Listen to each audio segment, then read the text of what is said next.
కష్టపడిన ప్రతి కార్యకర్తగా పార్టీల గౌరవం ఎప్పటికీ ఉంటుంది, గౌరవం ఇస్తామని ఈ రోజు అందరి సమక్షంలో మన పొడగట్టు మండల లోకల్ ఎలక్షన్ వచ్చాక మనము దొంగ లేకుండా సరే ఏ కొన్ని సమస్యలు పెడతారో దానికి మనం తట్టుకోవాలా.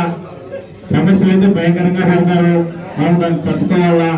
మనకు జెండా పట్టినాడే ఇప్పుడు పుష్ప3 నెక్స్ట్ ఎలక్షన్ వచ్చాక జెండా పట్టినాడు మన దగ్గర ఉన్నాడే మగోడు. వాళ్ళ కోసం ఎంత దూరమైనా ఉంటాం, ఎంత పార్టీకైనా అవకాశం కష్టపడతాం.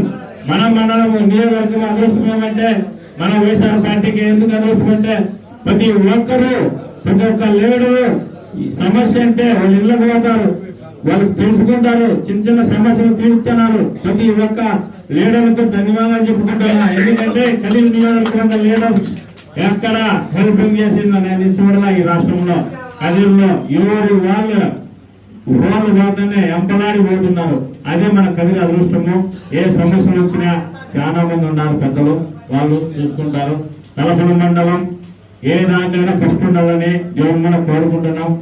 మనం తలుపుల మండలం వైఎస్ఆర్సీపీ కోటనే రానున్న రోజులు కూడా వైఎస్ఆర్సీపీ కోటగా ఉంటుందని కూడా నేను భావిస్తున్నాను. ఎందుకంటే గడిచిన ఎన్నికల్లో ప్రతి మండలం నుంచి మాకు కొన్ని చోట్ల నుంచి 1800, 1600 డెఫిసిట్ వస్తే చాలా తక్కువ డెఫిసిట్ వచ్చిండే మండలం ఏదైనా ఉందంటే తలుపుల మండలం. తలుపుల మండలం గురించి నేను ఒక 2 పదాలు చెప్పదలుచుకున్నాను. కౌంటింగ్ స్టార్ట్ అయిన తర్వాత ఫస్ట్ రౌండ్ లోనే తలుపులో వచ్చింది. మనకు ఫస్ట్ రౌండ్ లోనే మైనస్ వస్తానే నేను చెప్పాను, తలుపులో మనకు మైనస్ వచ్చిందంటే ఇంకా మేము ఓడిపోతున్నాము అని.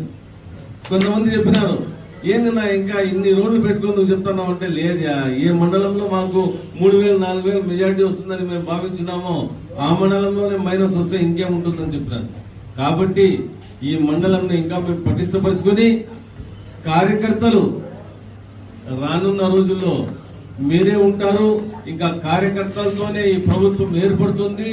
మళ్ళీ ప్రభుత్వం ఏర్పడిన తర్వాత మన అన్న చెప్పినాడు, మేము చాలా కష్టపడినా పోయింది ఊరికైనా చెప్తున్నారు మాకని. లేదన్నా, గడిచిన రోజులు వదిలేయండి, దాని గురించి మేము మాట్లాడుకుంటే ప్రయోజనం లేదు. జగన్మోహన్ రెడ్డి గారు స్వయాన ఆయన నోటి నుంచి వచ్చిన మాటలు చెప్తున్నాం. కార్యకర్తలే మాకు బలం, కార్యకర్తలు నేను గుండెల్లో పెట్టుకుంటున్నాను. కాబట్టి రానున్న రోజుల్లో కార్యకర్తలే ఈ పార్టీకి వెన్నెముక. ఈ కమిటీల నిర్మాణంలో మీరందరూ పారదర్శకంగా ఉండి